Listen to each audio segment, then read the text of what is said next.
নারকেল বিক্রি হচ্ছে, নারকেল কত বড়, ওটা কিনে নিয়ে যাই। দাদু নারকেল 20-25, কোনটা 20 কোনটা 25? 20 এগুলো 25, এটা 20 আর এটা 25 আর এইটা এগুলো সব 25 টাকা।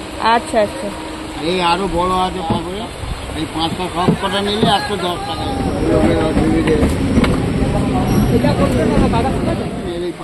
ঠিক আছে, দুটো নারকেল নিয়ে। কথায় আছে, दिल्ली का लड्डू जो खाया वो पछताया আর जो না খায়া ও ভি পছতায়া। তবে তোমাদের পছতাতে হবে এরকম কাজ আমি কোনোদিন করব না। আজকে তৈরি করব নারকেলের লাড্ডু, না দিল্লি কা লাড্ডু না শাদি কা লাড্ডু।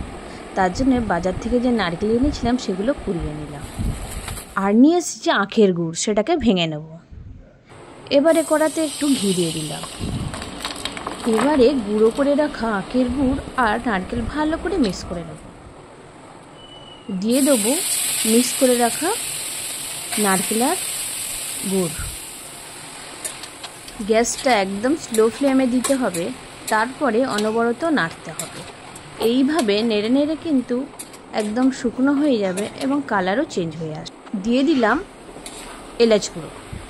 দেখতে পাচ্ছ কালার একদম চেঞ্জ হয়ে গিয়েছে। নারকেলের লাড্ডু চিনি দিয়েও করা যায়, তবে গুড় দিয়ে খেতে বেশি ভালো লাগে, দেখতেও সুন্দর আর খেতেও সুন্দর। তোমরা কিন্তু বাড়িতেও এত সহজেই নারকেলের নাড়ু তৈরি করে নিতে পারো। তো হয়ে গিয়েছে, এবারে আমি দেখে নেব। এইভাবে দুটো হাতে দেখতে হবে আঠালো হয়েছে কিনা।